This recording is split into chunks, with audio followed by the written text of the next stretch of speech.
The Zephyrian High Command had studied humans for cycles. They had dissected their military doctrines, analyzed their combat formations, and cataloged their weaknesses. Bipedal, fragile creatures with limited lifespans and inferior technology, hardly a threat to the Galactic Dominion's expansion. Commander Vexithai stood on the observation deck of the dreadnought Stellar Fang, watching the human settlement of New Harmony burn below. The siege had lasted 3 planetary rotations. Soon this backwater colony would fall, and the Dominion would claim another world rich in quantum crystals. "Sir," Lieutenant Creevall approached with trembling tentacles. "There's something you need to see." Through the tactical display, Vexithai observed an impossible sight. A single figure walked across the scorched battlefield, moving toward their forward positions. No vehicle, no backup, no heavy weapons, just one human in what appeared to be standard infantry armor. "Is this some kind of surrender envoy?" Vexithai's mandibles clicked in amusement. "Negative, sir. Our translators intercepted their communications. The human identified himself as Sergeant Marcus Chen, requesting permission to negotiate." Vexithai's 4 eyes narrowed. One human wants to negotiate with an army of 50,000 warriors. The figure continued his steady advance, stepping over the debris of destroyed military vehicles and past the still glowing craters from plasma bombardments. He carried no white flag, made no gesture of submission. He simply walked. "Orders, sir?" "Let him come. I want to see what delusion drives this creature." Marcus Chen reached the Zephyrian forward lines without incident. The alien soldiers, 8 feet tall with chitinous armor and electromagnetic weapons, parted before him like water. Not from respect, but from sheer bewilderment. Their tactical computers couldn't process the threat assessment. What strategy could one human possibly employ? The answer became clear when Chen reached the command post. "I'm here to offer terms," he said simply, his voice carrying across the alien communication arrays through his suit's universal translator. Commander Vexithai materialized as a hologram before him, his imposing frame casting shadows in the artificial light. "Terms, you mistake your position, human. Your colony burns, your defenses are shattered, your people flee like prey animals. What terms could you possibly offer?" Chen's helmet retracted, revealing a weathered face marked by exhaustion but not defeat.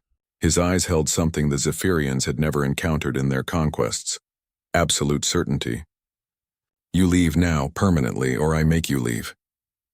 The silence stretched across the battlefield. 50,000 alien warriors, veterans of 100 campaigns, waited for their commander's response to what seemed like the ravings of a madman. Vexithai's laughter resonated through the comm arrays. "You? Make us leave? With what army? What weapons? What magic do you possess that our intelligence missed?" Chen reached into his equipment pack, slowly, carefully, and withdrew a small device. No larger than his palm, it hummed with subdued energy. The Zephyrian sensors immediately identified it. A standard human emergency beacon. "This," Chen said, "is connected to every human settlement, military installation, and ship within 50 light years. When I activate it, they'll know you're here. All of them. So? We've faced human fleets before. Your technology is inferior, your numbers insufficient. You've faced human soldiers," Chen interrupted. "You've never faced human civilians." The commander's expression shifted slightly. Intelligence reports had mentioned something peculiar about human non-combatants, but the analysts had dismissed it as propaganda. Chen continued, his voice steady and calm. "When humans are threatened, we don't just send armies. We send accountants who calculate exactly how much pain they can inflict within legal parameters. We send engineers who design weapons specifically to exploit your biological weaknesses. We send teachers who turn your own recruits against you by showing them what they're really fighting for." He paused, studying the alien faces around him. "We send grandmothers who've buried their children and have nothing left to lose except the chance to make someone pay. We send teenagers who think dying for a cause is romantic. We send factory workers who know how to build things and, more importantly, how to break them." The beacon's hum grew louder. "Most dangerous of all, we send people like my sister.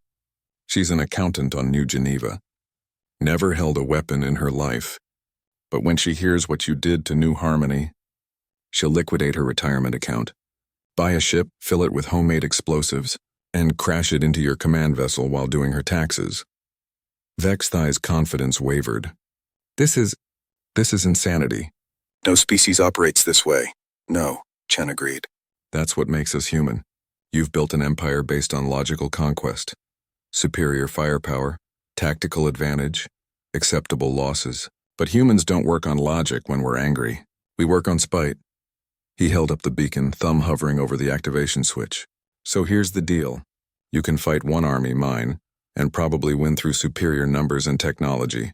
Or you can explain to your high command why you started a war with a species that turned industrial manufacturing into weapons production in 18 months, sent their population growth negative for 3 generations just to build more warships, and considers mutual annihilation a viable military strategy. The battlefield fell silent, except for the hum of alien technology and the distant crackling of fires. Your choice, Commander. Do you want to conquer one world, or do you want to survive as a species? Vexthai stared at the human for long moments, processing intelligence reports he'd dismissed, reconsidering battles that had seemed too costly for their strategic value, remembering the strange desperation with which humans fought even hopeless engagements. Finally, he activated his communication array. All units withdraw to orbital positions. Prepare for immediate departure. Sir? Lieutenant Creeville's voice cracked with confusion. We're leaving. But sir, it's just one human. No, Vexthai said, watching as Chen pocketed the beacon and began walking back toward his burning colony. It's not just one human. It's all of them. The Zephyrian fleet departed New Harmony that cycle. In their records, the engagement was classified as a tactical withdrawal due to unfavorable strategic considerations. Marcus Chen never activated the beacon. He didn't need to. Sometimes the threat of human irrationality was more powerful than human firepower, and sometimes one human was enough to remind the galaxy why Earth species had survived everything the universe had thrown at them. Not because they were the strongest, but because they were too stubborn to know when they were beaten.